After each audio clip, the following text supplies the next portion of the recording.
ఇకపై మీకు ఇష్టమైన ఫేవరెట్ సీరియల్స్ యొక్క ఫుల్ ఎపిసోడ్స్ యూట్యూబ్లో అందుబాటులో ఉండవు. కేవలం సన్నెక్స్లో మాత్రమే ఫ్రీగా చూడొచ్చు. ఆ దారి చూపిన అమ్మ నీ రూపంలోనే నా గడపలో అడుగు పెట్టింది కావేరి. లేదంటే ఈ గుండెలో బాధ నా ఊపిరి ఆగిపోయినా ఎప్పటికీ తీరేది కాదు. ఈ క్షణం కోసం ఎన్నో నిద్రలేని రాత్రులు గడిపానమ్మా. నేటితో ఆ ఆశ, కోరిక అన్నీ నెరవేరిపోయాయి. ఇప్పుడు ఈ ప్రాణం పోయినా పర్వాలేదమ్మా. అమ్మా, ఈ జీవితానికి ఇంకా ఏ లోటు లేదమ్మా, రాదు కూడా. కానీ మీ కొడుకుకి అమ్మ లేని లోటు అట్లాగే ఉంటుంది కదమ్మా. కావేరి, అవునమ్మా, ఇన్ని రోజులకెళ్ళి అర్జున్ బాబు అమ్మని దూరం చేసుకునే కదమ్మా ఒంటరిగా ఉండిపోయిండు. ఇప్పుడు మళ్ళాగా ఒంటరితనాన్నే అర్జున్ బాబుకి ఇస్తారా? మీరు నిండు నూరేళ్లు బతకాలనమ్మా.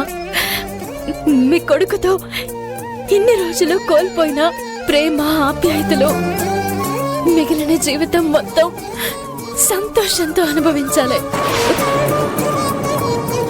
ఈరోజు కళాకాలం ఎప్పటికీ ఇట్లనే నిలిచిపోవాలి. నిలిచిపోతుందమ్మా. మీకు తృప్తిగా ఆ అమ్మవారి ఆశీస్సులు ఉన్నాయమ్మా, దానిలో ఏ అనుమానం లేదు.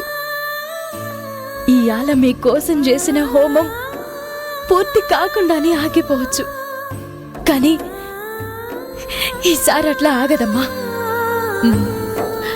మీ కొడుకు తానే మీరు నిండు నూరేళ్లు ఆరోగ్యంతో ఉండాలనే సంకల్పంతో ఆ అమ్మవారికి హోమం జరిపిస్తాడు. మీరు మళ్ళా ఎప్పట్లానే మా మధ్యకి వస్తారు. ఈ మాటని నమ్మురమ్మా. నమ్ముతాను కావేరి. నీ నోటి మాట నాకా తల్లి దీవెనతో సమానం. తప్పక నమ్ముతానమ్మా. కాని నాకున్న ఈ క్యాన్సర్ వ్యాధి గురించి ఎట్టి పరిస్థితుల్లోనూ అర్జున్ బాబుకి తెలియనివ్వకూడదు. ఎందుకంటే వాడు సిరిని దూరం చేసుకునే మనసు ముక్కలై బతుకుతున్నాడు.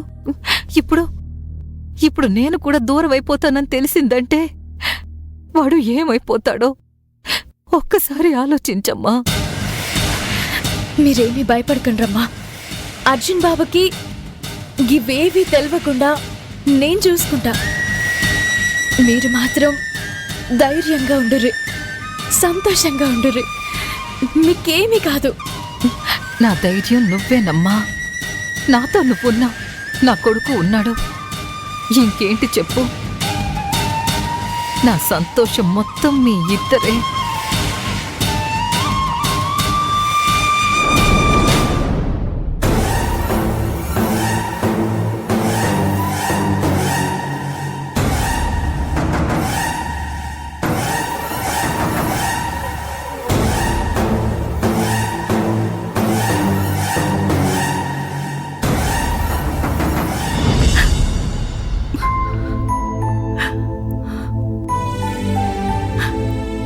అత్తయ్య,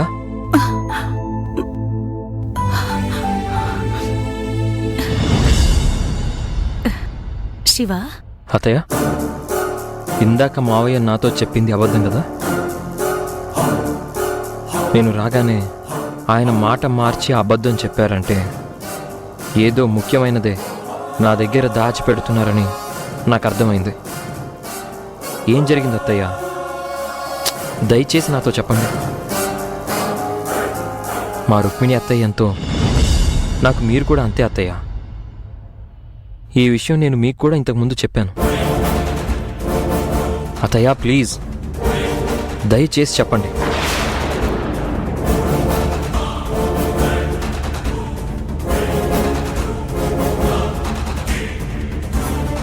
బిడ్డా, నా భర్త, నా కూతురు వల్ల రుక్మిణి కుటుంబంతో పాటు నువ్వు కూడా చాలా నష్టపోయినావు. వీళ్ళు మీకు చేసిన పాపానికి గా దేవుడు ఏ శిక్ష వేసినా తక్కువనే బిడ్డా. కాని ఇది నా కుటుంబం అయిపోయింది.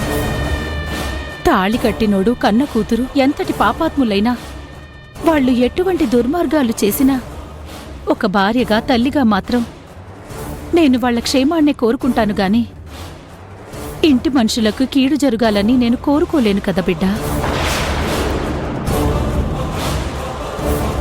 అందుకే వాళ్ళని పెద్ద మనసుతో క్షమించమని నీకు దండం పెట్టి వేడుకుంటున్నా బిడ్డా, దండం పెట్టి వేడుకుంటున్నా.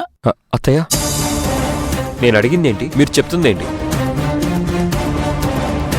అంటే మీకు అంతా విన్నాను బిడ్డా.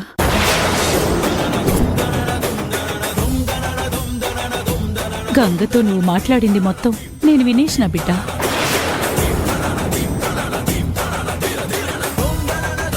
అత్తయ్య, అవు బిడ్డా, మొత్తం విన్నా కాబట్టే నా బిడ్డ చేసిన పాపాలు దాని బతుకి ఏడ శాపాలై చుట్టుకుంటాయోనని ఇట్లా భయంతోని బతుకుతున్నానయ్యా.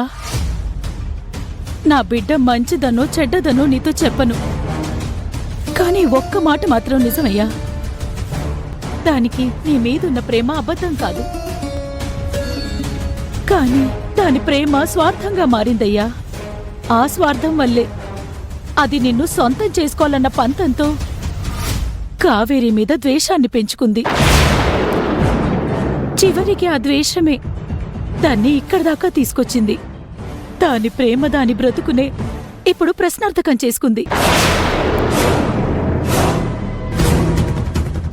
బిడ్డా, నీ తల్లి లాంటి దాన్ని జోలి పెట్టి అడుగుతున్నా బిడ్డ, ప్రియ బతుకునే ఆగం చెయ్యకు. దాన్ని నువ్వు కాదనుకుని పోతే అది పిచ్చిదైపోతుంది బిడ్డ.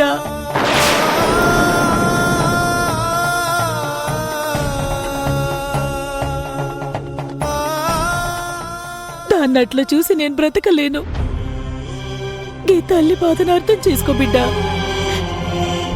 నా బిడ్డని పెద్ద మనసుతో మన్నించి దానికి జీవితాన్ని బిడ్డ, జీవితాన్ని.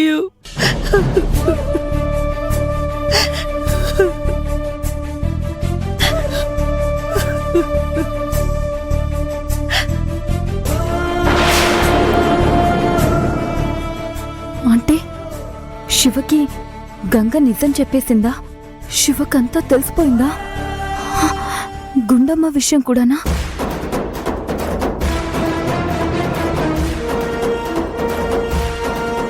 నాన్నకు చెప్పాలి.